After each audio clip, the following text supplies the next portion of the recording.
Ruined my perfect relationship because I didn't want kids, and now 15 years later, I regret everything and want her back. When I, 37 male, was 20, I met the most beautiful woman, Lyla, who was 19 at the time. She was beautiful both inside and out. She had the most gorgeous dark brown hair that looked red and purple when the light hit it just right, these golden brown eyes and lashes that looked like a doll's, freckles on her rosy plump cheeks, and a single dimple when she smiled a certain way. She was a year younger than me, but yet she was always so much smarter and mature in every aspect. We dated for 2 years. I met her parents, and her no-nonsense cop father definitely gave me the stank eye at first, but he grew to like me. Her mom adored me right off the bat, always commenting on how my green eyes complemented her daughter's golden brown eyes in the most romantic way. I still don't fully understand what that means, but I like the compliment. Her younger siblings loved playing in the backyard with me. She met my parents and my 2 brothers, and they all loved her right off the bat. My younger brother was the same age as her, and they were going to college together and would help each other study in some of the shared classes their majors had.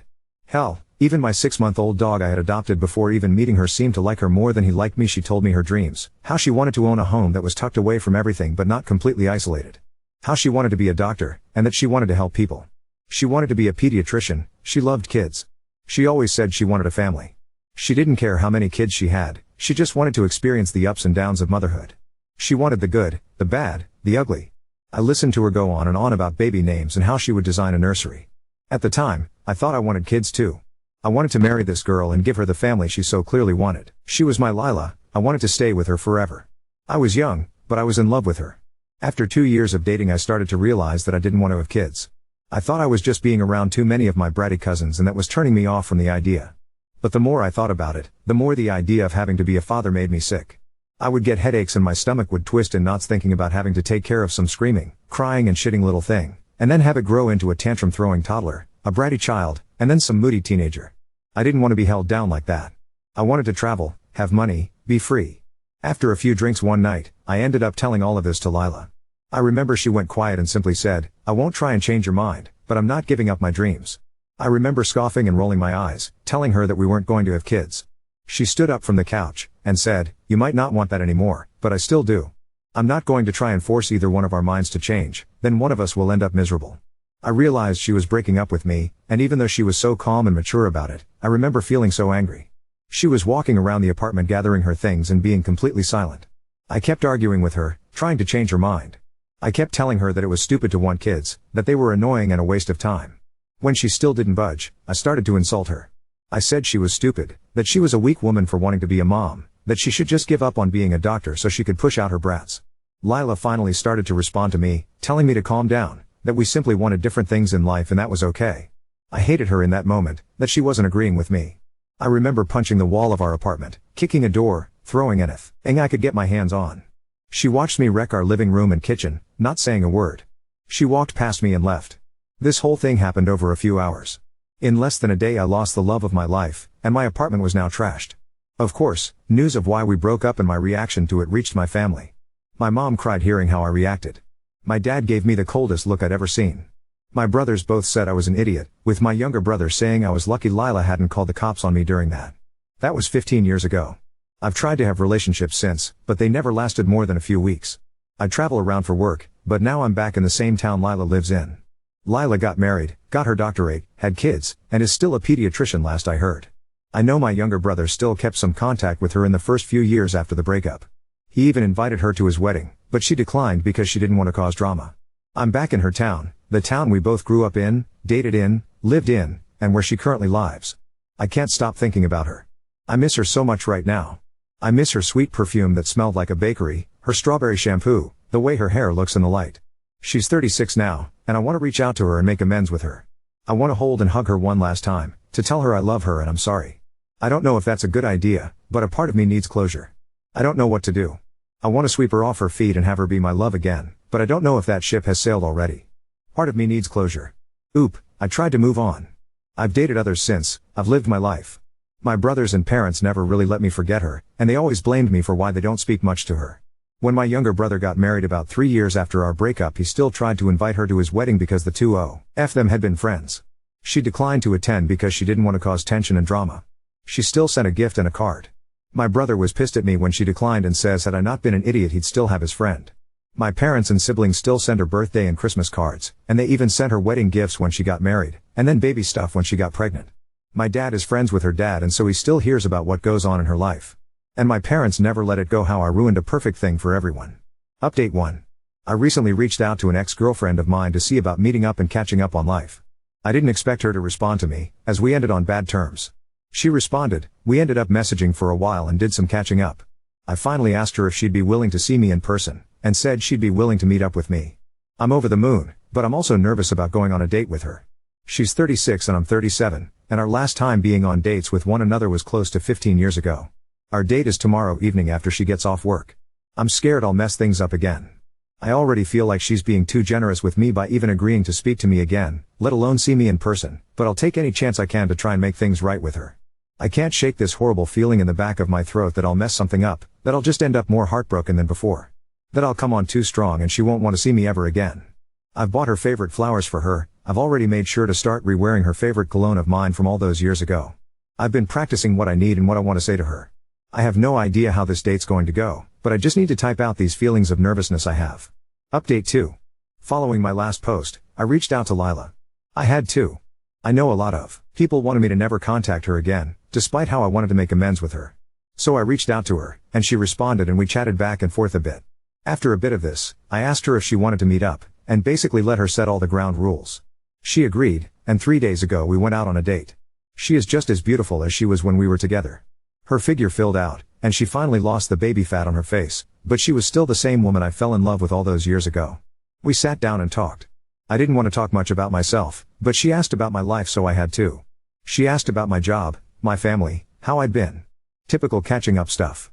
I'll admit I was zoned out for most of this, and I was operating on autopilot to keep my nerves from taking over. I just wanted to grab her and hold her, kiss her, make her mine against. I don't think I realized just how much I missed her until she was right in front of me. Finally, when she was done asking about me, I finally got to ask about her and how she's been. She got married 11 years ago, so 4 years after our breakup. She has 2 daughters, an 8-year-old and a 6-year-old. I saw how happy she was when she talked about them, and I couldn't help but feel jealous and guilty. I should have been the one to have children with her, but I was stupid and now she had kids with someone that wasn't me. I asked about her husband, and turns out she's a widow. He died 7 years ago while she was pregnant with her youngest. It was unexpected, according to her, but that she's done her best to move on and hold herself together and appear unaffected by it all for her daughters. I asked her if she was seeing anyone, and she said no. I asked her if she ever thought about me after our breakup, and she got vague with her answers. I told her she could tell me blunt what she was thinking. Lyla said that she was very depressed after our breakup. She had built a future of us in her head, and she felt like I broke it on a whim with no warning. She said she lost her first real relationship and all the dreams she had with me when we broke up. She admitted that she had been so attached and in love with me that for a while she almost tried to convince herself that she didn't want kids, but no matter what she did she couldn't stop herself from wanting to be a mom, and she knew that if she gave that up voluntarily she would be miserable for the rest of her life. I asked her if I scared her that night, if she felt threatened by me at all. She said the yelling overwhelmed her, and while the commotion frightened her, she wouldn't say she feared for her safety or life, so that gave me hope. I apologized to her about how we broke up, and told her I had regretted everything I did and said that night. She said she had moved on and forgiven me years ago. She always was a very forgiving and kind person, part of the reason I fell in love with her in the first place. I asked her if she was willing to give me another chance and let me back in her life. She was hesitant, and got quiet for a moment. I could feel myself panicking when that happened. She said that she didn't mind me being in her life, but that I'd have to regain her trust in order for her to consider even trying to date me. I was disappointed, frustrated, and very disheartened, but I knew if I came on too strong she'd turn me away completely. I told her I'd be happy to be in her life any way that I can, and that with her permission I'd be working to prove I deserved a second chance at romance.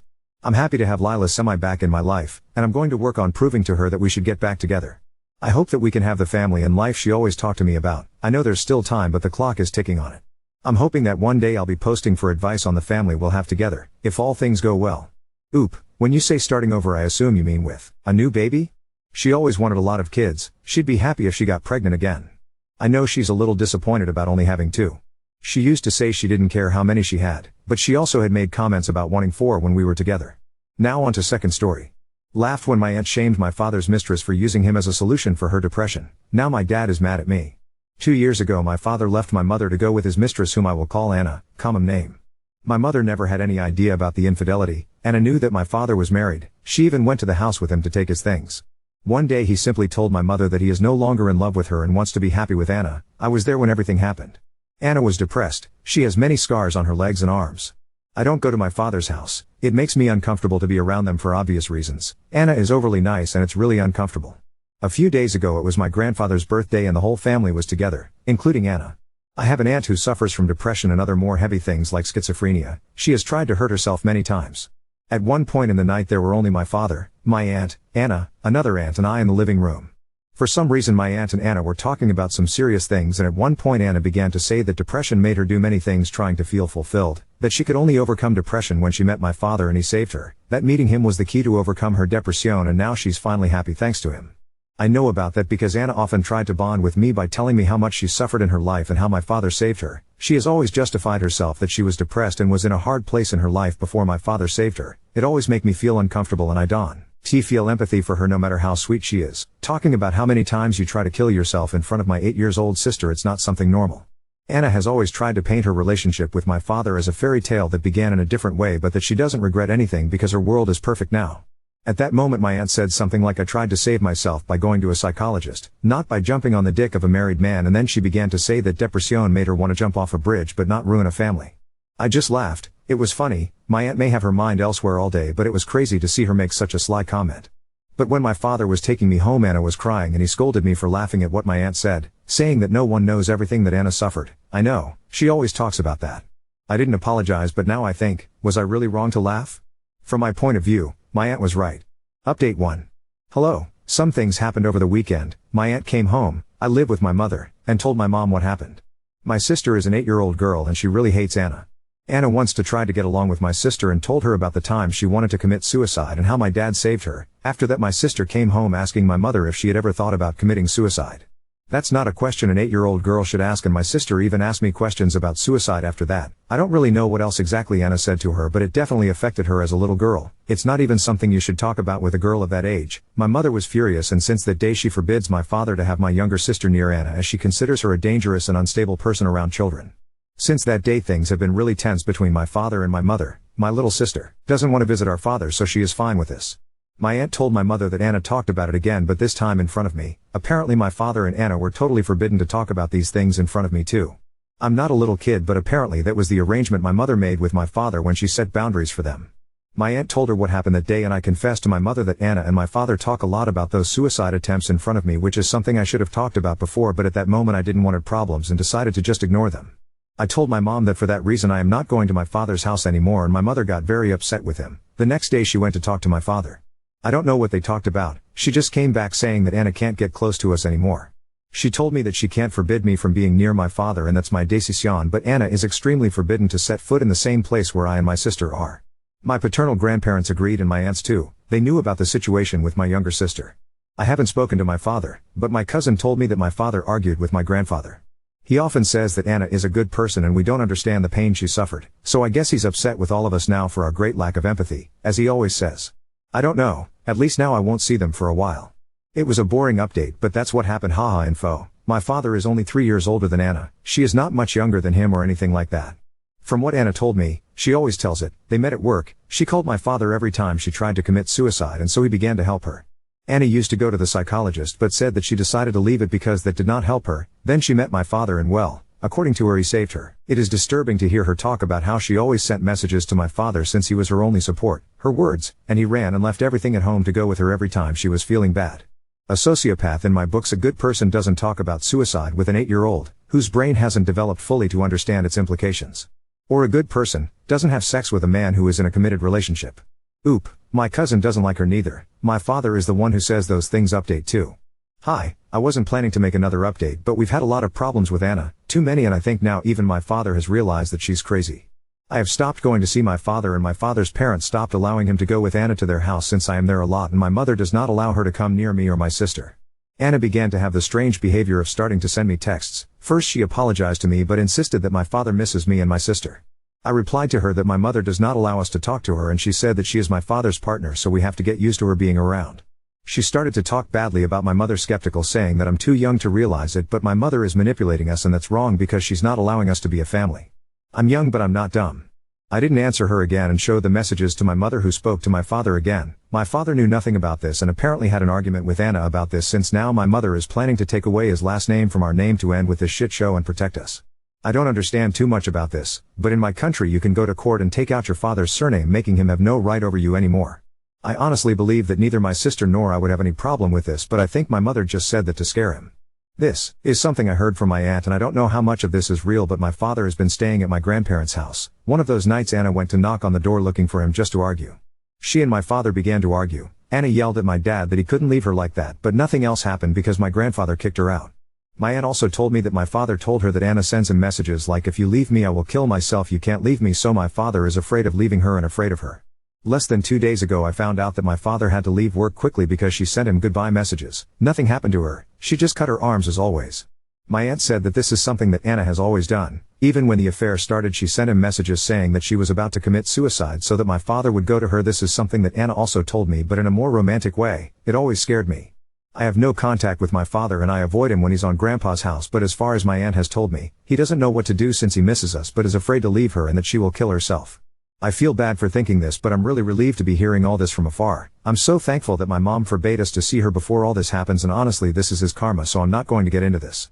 Anna took her own life when my father went to get some of his things with Grandpa and was scared that she could hit or do something to him. That's all I know, but she killed herself while they were loading some of my father's stuff into the car. I'm very shocked. I wanted to think what everyone told me, that she wasn't going to do it. I don't want to talk to my father at all. Is this wrong? Want my mother to take us away from him? I do not know. I go to the psychologist and my sister too, but neither of us want to talk to my dad. Even now, I don't want that drama in my life. My psychologist says it's normal and I shouldn't talk with him if I don't want to. My sister hates him. I don't feel bad for Anna either, and that makes me feel worse. The last thing I heard about her before this was that the police didn't do anything because they never do anything, and she refused to continue her psychological treatment because, according to my aunt, they would tell her that she should be hospitalized, and that happened to my aunt in the past too. I didn't know that. I remember my father telling her about her appointments with the psychologist and even the psychiatrist sometimes because of the medications and the start of that relationship, but she would refuse and say she was fine. She wasn't young or naive. She was 34, almost my parents' age. I even think she had more control in the relationship than my father. She was a grown woman, and I can admit that this last days I was nervous about her BC of all the things she was doing. I don't feel bad about her death. I even feel very relieved that she is dead, and it is something that my aunts have also told me. Everyone feels like that about her. They and my psychologist say that it is normal to feel that way, but anyway, I prefer to think that I am a better person than her and my father, so I'm not going to be happy for it but respectful. It's sad to think that we're all relieved when someone died. She wasn't a good person at all. My father is not a good person either, and I know it. He is not an innocent. He did many bad things to my mother during the whole divorce process. He left us until it occurred to him to want to play family with that woman, and even so my mother had always encouraged us to talk to him. They both did a lot of things to my mother during the divorce process, but now I just want my mother to continue to forbid my father from seeing us until we want to see him. Anna scared me. I also feel guilty thinking that she may have seen one of my posts, even though I don't know if she knows English or the existence of this app.